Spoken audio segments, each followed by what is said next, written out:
This is Optimal Living Daily, episode 1302, What's Keeping You from Going Further? By Scott Stevens with BecomingMinimalist.com, and I'm Justin Malik. Happy Friday. Welcome to Optimal Living Daily, where I read to you every day from the best blogs I can find with permission from the authors and websites. Today's post is from a guest author on Joshua Becker's site. And Joshua is reopening his 12-week course for decluttering. I've taken it, and there's a review of it at oldpodcast.com that you might want to check out. The course has guided instruction, community, encouragement, and inspiration to help families declutter their home. The course happens only 4 times a year, and it's back up as of today. You can read my review of it at oldpodcast.com/clutter, and I have that linked in this episode's description. But that's enough for an intro, so let's get right to it as we optimize your life. What's Keeping You from Going Further? By Scott Stevens with BecomingMinimalist.com. You park your car at the trailhead, hop out, and grab your pack. As you're running through the list in your mind, you worry that you forgot something. Did you grab everything? Stove, tent, food? Check, and check. You've got the essentials: sleeping bag and pad, water filter, boots, and extra socks. That's everything, right? You still haven't decided for sure how far in you're going, but you've got just a place in mind. You just need to get out there. Just in case. As you zip up your pack, you notice an extra jacket. Better throw that in, you tell yourself. You never know. While you're at it, you grab another coat, a sweatshirt, and that wool pullover you love. You better throw in a couple of extra granola bars too. You can probably squeeze your shoes in too, in case your boots get too hot or wet or something.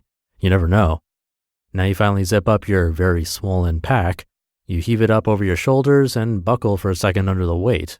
No worries. Feels a lot better once you get it adjusted. You can do this. All right, let's go. The fork in the trail. You've gone 10 miles in and you're pretty tired now. You realize those last-minute additions really change things. You never even use them, but it's still comforting knowing they're in there if you need them. As you look up and see a sign ahead, you shift your pack to undig the straps from your shoulders and trudge on. Coming to a fork in the trail, you see that you have 2 options. The first is that short trail that leads to a peaceful lake with nice views of the mountains. You've been there before. In fact, it's one of your favorite destinations. It's not perfect, but it's comfortable and predictable. There are normally a few other groups there too, but it's still mostly quiet. It's definitely more beautiful and peaceful than being at home. As you're standing in front of the sign, a nice couple passes you to head down to the lake. I hope they don't get my spot, you think to yourself as you watch them head down the trail. And then there's the other option. The second option is that trail that keeps going up the mountain. 7 miles, it says, to the falls. You've heard about it from a few people. They talk about how incredible it is up there. You've seen pictures of the views and they look amazing. Most people don't go up there, and it's easy to see why. It's 7 more miles after the 10 that led you this far, and it's up, way up. The trail to the right is well-worn, wide, and easy. It's safe and familiar. The trail to the left is narrow, rocky, and old-looking, like it hasn't been walked on in years. But you can't shake the idea, the feeling that you should go to the left. It's true, you've always wanted to do it. You've just never made the time, or you were always exhausted when you got to the fork in the trail. But it's been there teasing you for years. The unknown, the new, has been right there for the taking, but you've always been exhausted when it comes down to it. Carrying that pack up there seems impossible. What's the cost?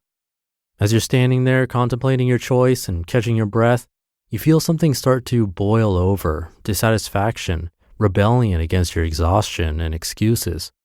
I'm going to do it, you hear yourself say from somewhere deep within. Shocked at the sound of those declarative words out in the air, you instantly start to gain confidence. I can do this. I need to do this, you reinforce to yourself. But your pack is really digging into your shoulders. As you look up the trail to your left, you realize those first 10 miles were nothing compared to the terrain ahead. I have to do this. I'm done putting it off. You take your pack off and get out your water. Eyeing the trail ahead, everything comes into focus. You know what you have to do. You can taste the pride of being at the top, seeing the view that 95% never take in. You've decided, you're honed in, and priorities have changed. Your pack is too heavy.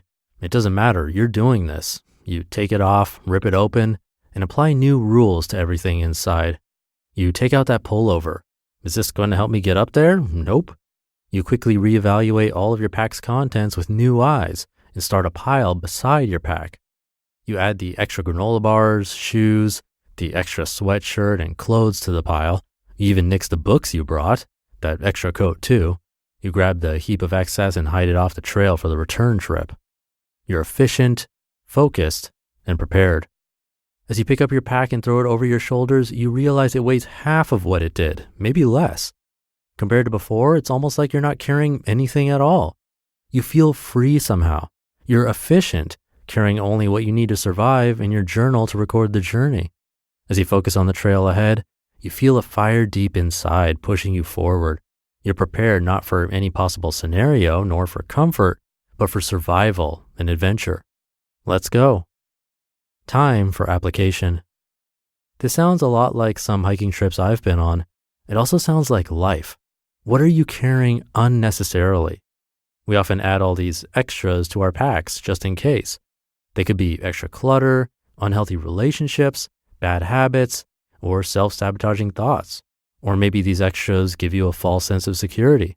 The truth is that while they seem light independently, the weight of all those extras in your pack is unsustainable if you want to lead a beyond average life. Those just-in-case items are keeping you from a life of efficiency and focus. They're keeping you from pursuing your dreams. What are you prepared to let go of to live the life you've always imagined? What is holding you back from success? Are you aiming for comfort and familiarity, or for adventure and passion? Empty your pack of the extra weight. Embrace the unique skills, useful tools, and essentials for survival left in your pack. Set your sights on the trail ahead, the one you yearn to take. There's an amazing view waiting. You just listened to the post titled, "What's Keeping You from Going Further?" by Scott Stevens with BecomingMinimalist.com. And a quick reminder, Joshua Becker's course on decluttering is open for registration but will close down. He only does it 4 times a year. Check out my review of it at oldpodcast.com/clutter. I have that linked in this episode's description. And he's giving back to this show if you enroll, which is greatly appreciated. So again, that's oldpodcast.com/clutter to read the review. And I love that metaphor of carrying that pack on your shoulders because it's literal, as in the case of us taking stuff hiking or when traveling, but metaphorical with so many different things in our lives, from relationships to even just our thoughts. So think about what's weighing you down today and what you can do to lighten the load, both with physical possessions, but also things going on mentally and emotionally, things you might be holding on to for the wrong reasons. But I'll leave it there for today. Have a great rest of your day, and I'll see you over the weekend where your optimal life awaits.